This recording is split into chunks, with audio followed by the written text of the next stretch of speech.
16 বছর ভারতীয় আধিপত্যবাদের বিরুদ্ধে আমরা রক্ত দিয়েছি। ভারতীয় আধিপত্যবাদ ও ফ্যাসিবাদের বিরুদ্ধে রক্ত উৎসর্গ করেছে শাপলা চত্বরে হেফাজতের আলেম ওলামা কর্মীরা। দুটো বিষয় প্রথমেই আসে। একদিকে বিতর্কিত নারী সংস্কার কমিশন করে আমাদের অনুভূতিতে আঘাত দেওয়া হচ্ছে, আরেকদিকে মানবিক করিডোরের সিদ্ধান্ত নিয়ে স্বাধীনতার উপর আঘাত দেওয়া হচ্ছে। আমার মনে হয় বিতর্কিত নারী কমিশন করে আমাদের দৃষ্টি এদিক রেখে বর্তমানে মার্কিন যুক্তরাষ্ট্রের সাথে বাংলাদেশের স্বাধীনতা বিক্রির সওদাবাজি হচ্ছে কিনা সেটাও দেখতে হবে। হেফাজতে ইসলাম বাংলাদেশ শুধু দাবি করবে না, সকল মাসলাকের মানুষের পূর্ণ সমর্থন হেফাজতের প্রতি আছে। কারণ হেফাজত হচ্ছে বাংলাদেশে সর্ববৃহৎ ইসলামী অরাজনৈতিক সংগঠন।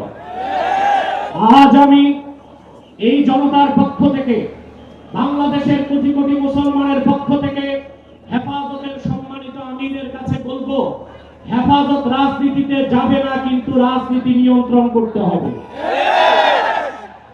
53 বছরের ইতিহাস আমাদের কলঙ্কিত। আলেম ওলামা পীর মাশায়েখ আর মাদ্রাসা ছাত্রদের পবিত্র রক্তে পা রেখে তারা ক্ষমতায় যায়, আর ক্ষমতায় যে ইসলাম ও মুসলমানকে চ্যালেঞ্জ করে। এ সুযোগ আর দেওয়া হবে না। অনতি বিলম্বে বিতর্কিত নারী কমিশনের সমস্ত প্রস্তাব বাতিল করলেই হবে না।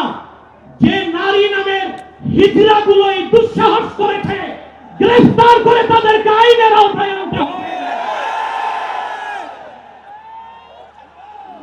আরেকটি বিষয় হচ্ছে ডক্টর ইউনূসকে বক্তব্য পরিষ্কার করতে হবে।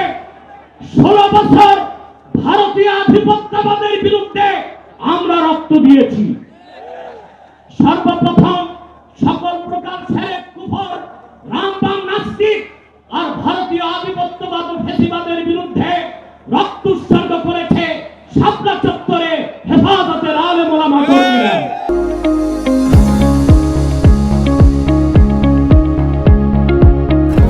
সেই আন্দোলনের আগ্নেয়গিরিতে 5ই আগস্ট ছাত্র জনতা আগুন ধরিয়েছে শুধু।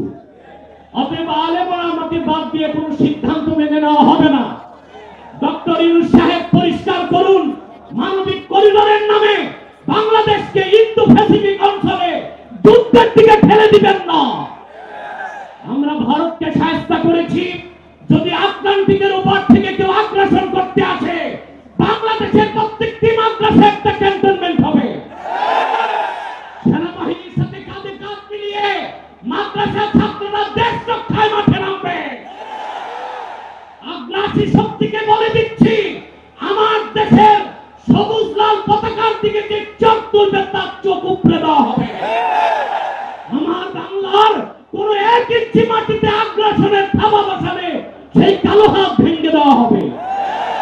বিদায় লগ্নে আরো 3টি দাবি আমাদের পক্ষ থেকে। ব্লাসফেমি আইন করতে হবে, freedom of expression, freedom of speech. বা স্বাধীনতার নামে ইসলাম বিরোধিতা যেই করবে তাকে আইনের আওতায় আনতে হবে। আমার দেশে অসংখ্য আলেম ওলামা, নিরীহ মানুষকে জঙ্গি তকমা দিয়ে কারাগারে রাখা হয়েছে। যদি বাবর সাহেব মুক্তি পায়, তাহলে যে সমস্ত আলেম ওলামা জঙ্গির মামলায় ভিতরে, তারা কেউ মুক্তি পাবে না। তাদের মুক্তির আগে সংস্কার না, নির্বাচন হতে দেওয়া হবে না বাংলাদেশে। আমার 7ম দাবি, হেফাজতের পক্ষেই বাংলাদেশের সমস্ত মাসলাককে এক প্ল্যাটফর্মে আনা সম্ভব একটি দাবি আদায়ের লক্ষ্যে। সেটা হচ্ছে বাংলাদেশে কাদিয়ানীদেরকে অবশ্যই অমুসলিম ঘোষণা করতে হবে। হেফাজত যদি ডাক দেয়, তাহরিকে খাতমে নবুয়্বত সারা বাংলাদেশের মাসলাক আসবে। আমরা কাদিয়ানীদেরকে অমুসলিম ঘোষণার দাবি আদায়ে যদি জান ও মাল দিতে হয়, কারা কারা প্রস্তুত আছে? আখির দাওয়ানা আলহামদুলিল্লাহি রাব্বিল আলামিন। ওয়াসসালামু আলাইকুম ওয়া রাহমাতুল্লাহি তাআলা ওয়া বারাকাতুহু।